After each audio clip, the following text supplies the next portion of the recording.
What's up, Internet? My name is Attack Slug, and welcome back to my Let's Play of LEGO Jurassic World.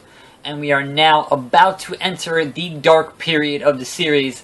That's right, Jurassic Park 3 is about to go down. So let's head over here and start off that nonsense.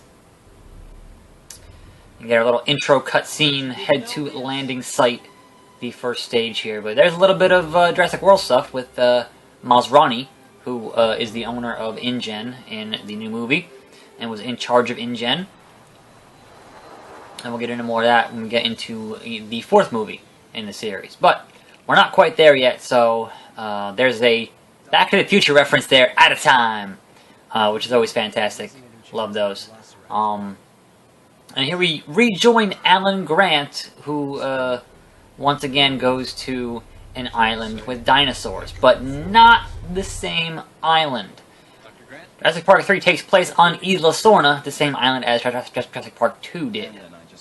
And here we are with the Kirbys. I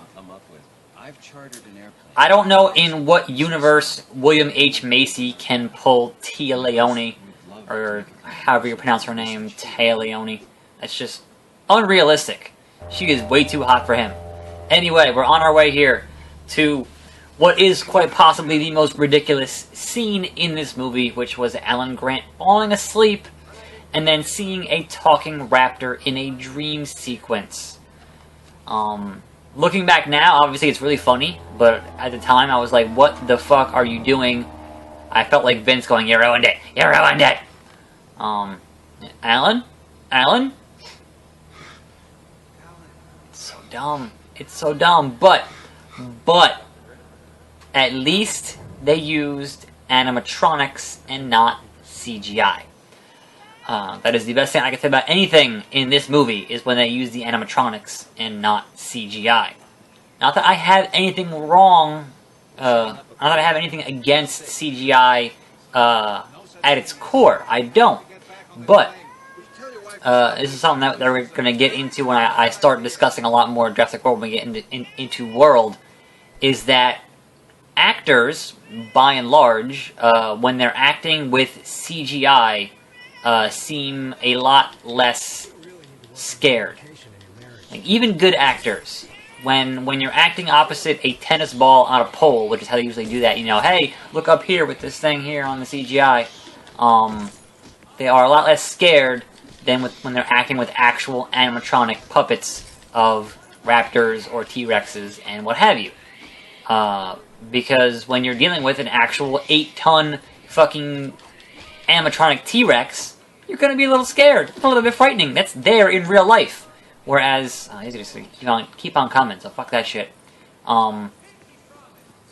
Whereas with CGI, it kind of is not nearly as good, so yeah, that's kind of been my issue with a lot of modern movies, I guess, is the just over-reliance on hella CGI and not a whole lot of practical effects, which, personally, as someone who grew up watching films that had practical effects, I love me some good practical effects.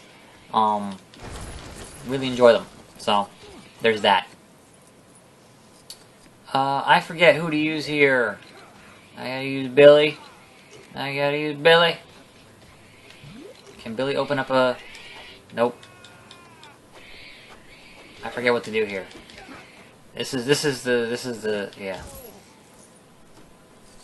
Oh, there we go. I gotta use Kirby. And he's dead now. So I gotta wait. I'm not bothering to punch these copies, they're just gonna fucking respawn. So what the hell's the point? We'll let them bite me. Who gives a shit? I'll be Billy again. Because Billy... Damn it. Dang it, Bobby.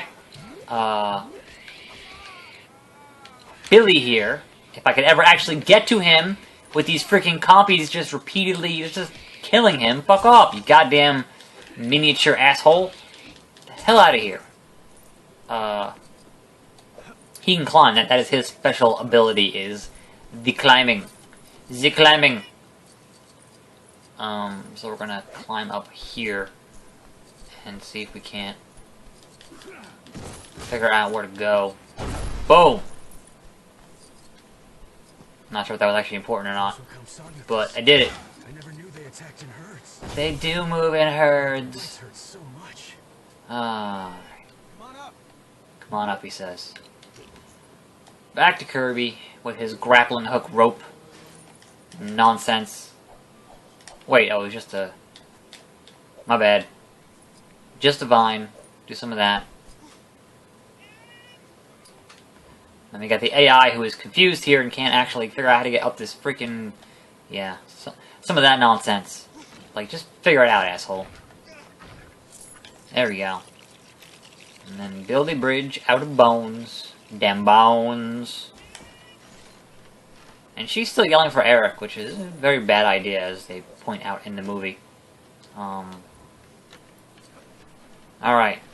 I guess, Mr. Kirby's here of Kirby Paint and Tile has a, magic wrench.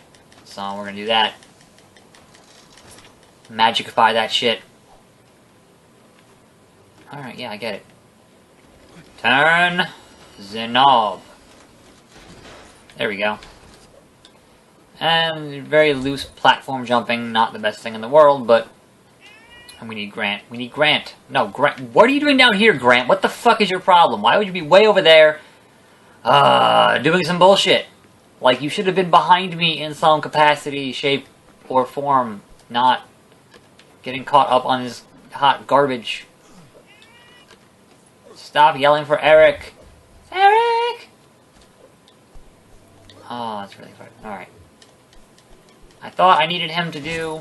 Yeah, that's what I thought. Alright, we're almost there. Shut up!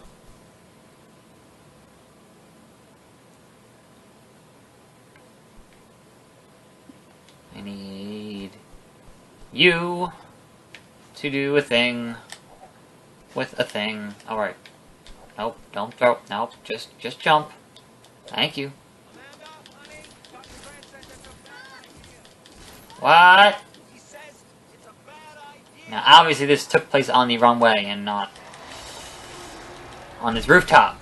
But it is a video game, therefore we must find a gameplay conceit to make this happen. Now, I can't get over there to get that Amber without being a female character, which obviously I don't have here in free play.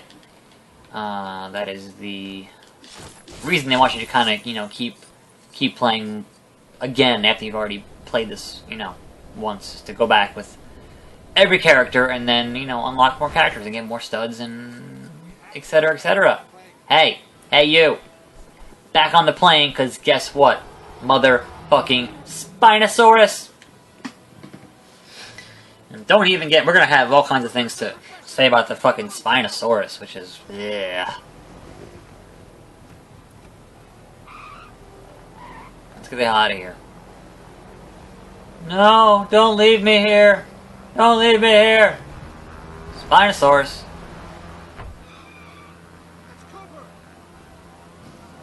Get the hell off here. Which is obviously not how it happened, but it's a video game, so that is how we're going to deal with it in the immediate future.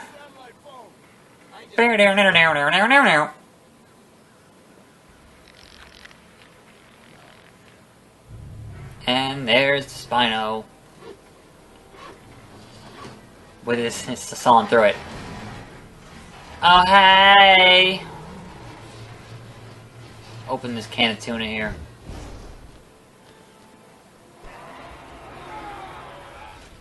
Eat that phone.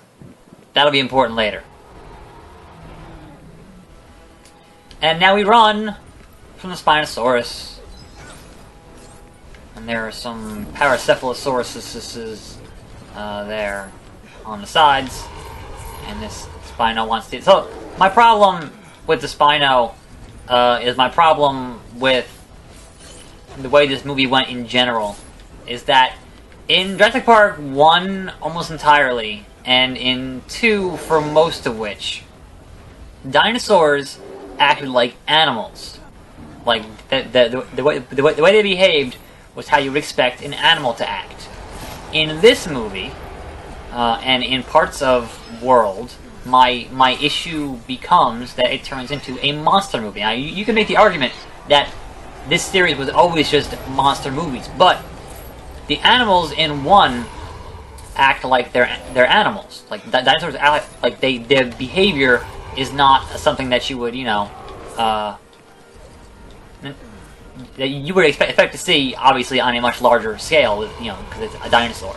But they do stuff with the Spinosaurus in this one, where it shows up all stealthily-like, and that's fucking bullshit, because it is a, 30 or 40 ton creature, and as they establish in the first movie, you hear the impact tremors from the T-Rex, and obviously, Spinosaurus, way bigger than a T-Rex. You would have heard that shit coming.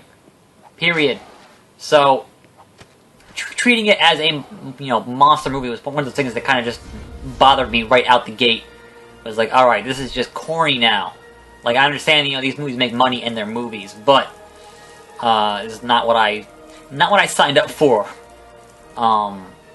Anyway, I will certainly have some more to say about that as we progress here, because I think the next stage is going to be the T-Rex versus the Spino, which is...